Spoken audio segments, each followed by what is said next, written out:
I'm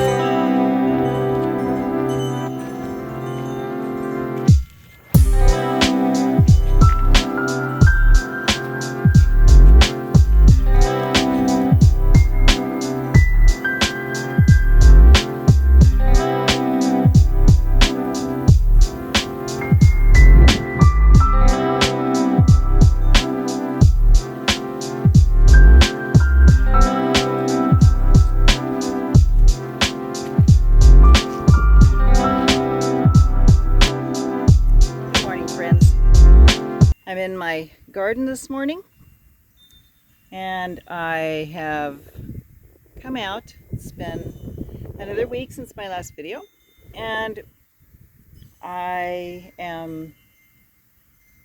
think I'm no longer in charge of the vining. This is a garden that's going to take on what it wants to do. This is the exterior.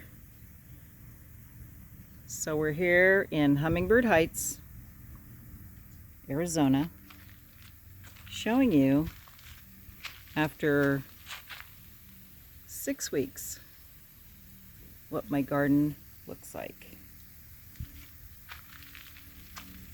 It's hard to get a visual of how much actual vines. I'm giving up on trying to get them all to trellis underneath the shade cloth. And I'm going to just let them do their thing and let them hang down. They're gravitating towards sun. And I'm going to let them see what they want to do. But inside we do have them blooming. And this morning there were so many pollinators. We're closer to noon right now. I do have the water running because I didn't water since it rained. Moon and Stars is doubled in size. The Sugar Baby is doubled. Sugar Baby watermelon. The beans are vining nicely. Spaghetti squash is, no, this is Sakota melon. This is the spaghetti squash, this gray leaf. And they haven't set any fruit. They've had some huge flowers. These were open yesterday, and the bees were going in and out of them. I'm waiting for them to show signs of being pollinated, but not yet. Here's my another spaghetti squash. This is my west facing bed, and it has, oh, there we go, one of the Sakota melons has a melon set in here, and it's about half the size of the one that I picked yesterday, so it's still very green. I learned, because this is new for me. I've never done Sakota Sweet Melon. It's kind of like a personal size melon.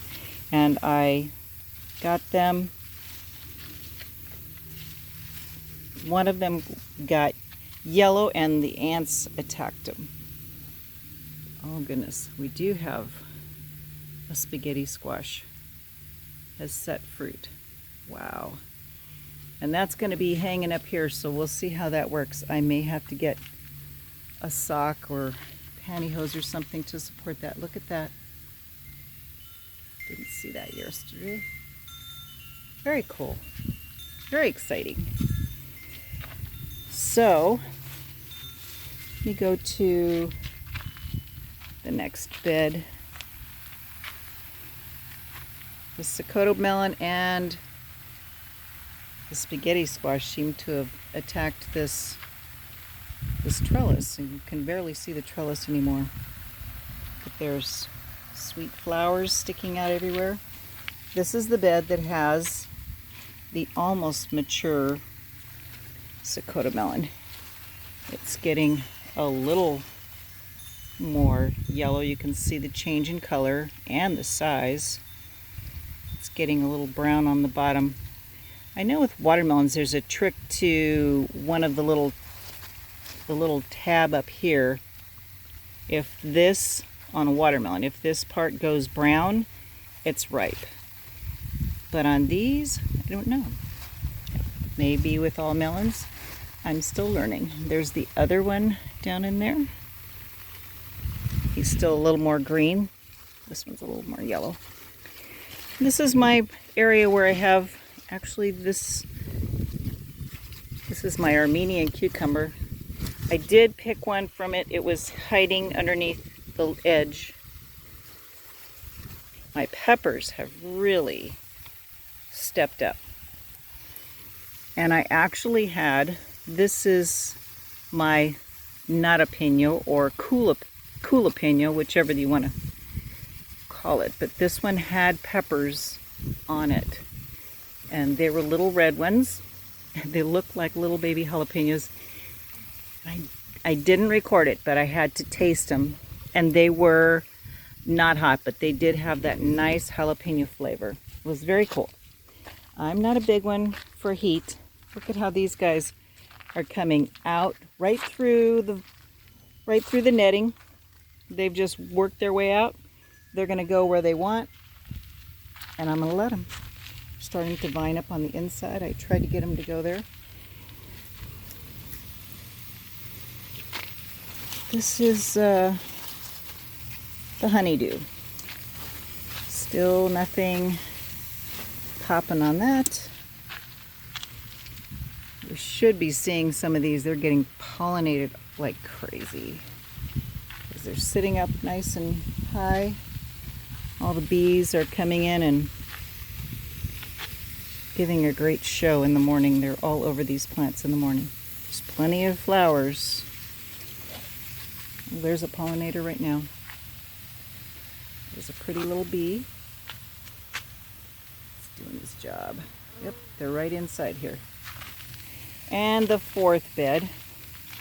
I have two of these beds that are enclosed in netting, so I can put things in that the birds seem to enjoy.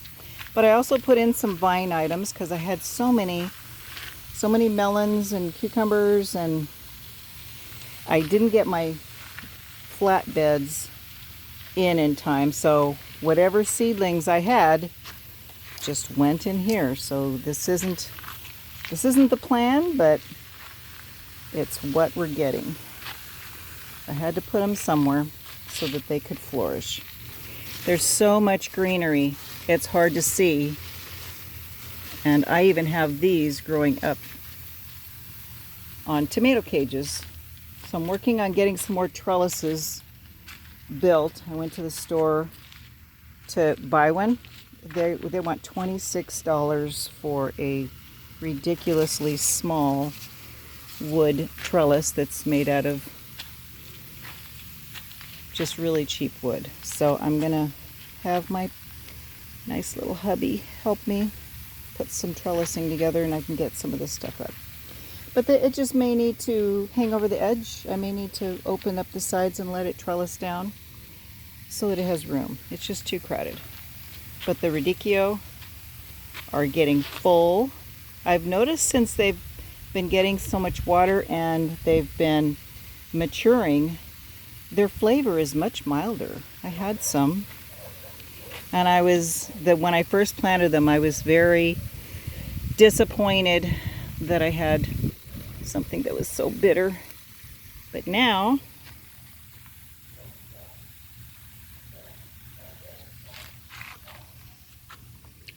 okay, it's still a little bitter, but not bad. The tips are better. This is my seedling rack that I set up, and this has Swiss chard, and I'm going to start little seedlings in here. Yesterday I got my tomatoes opened up, and they are coming back. I am amazed. They have green on them. I have some little flowers. These are cherry tomatoes, and they're little teeny flowers, but they're going to produce, and I'm very excited to have them. So I was giving them a little sunshine. I'm trying to keep some overhead, keep them from burning. They had such a transplant shock. And this one's pretty happy at the top. These are my teaspoon tomatoes. And I actually have 2 or 3 plants in here. And they have the little tiny multiples in a teaspoon. They're sweet. They taste like ketchup. And my daughter turned me on to them, so I had to plant some. So that's my next project going forward. And I'm going to be putting potatoes in them. I also have some baskets that are raised up that I'll be putting either bags or small barrels in here and let them have their full sun. There's another basket that I can put items in. I can set those up higher. These are the pumpkins. My goodness. Words have escaped me. So that's the tour for today. I have stuff to do, but I'm just amazed by how many flowers this Sakota melon. And I know I saw on here some little babies set on the ones up top. So it'll be interesting to see how they do hanging up. But they're a smaller melon. They're not going to have that much weight. The spaghetti squash is the one that I'm going to be a little concerned, but I know I can put something there. Oh, here we go. Here's one right here. He got pollinated, so he's going to be right here on top of the plant. So I'll be looking forward to seeing him grow. I saw him yesterday. So that's it for today. I do have some seedlings that I started in the house. Those will be coming out. I'll be transplanting them. But I have cauliflower, broccoli, and Brussels sprouts that came up within 3 days. And so I'm looking forward to getting those up potted so that they can get moving along. So I'm going to head up to the house because it's getting warm. I want to thank you for hanging out with me today, and have a blessed Sunday afternoon. This is July 20. No, it's August 1st. Excuse me. We're into August. Happy August, everybody. Bye-bye.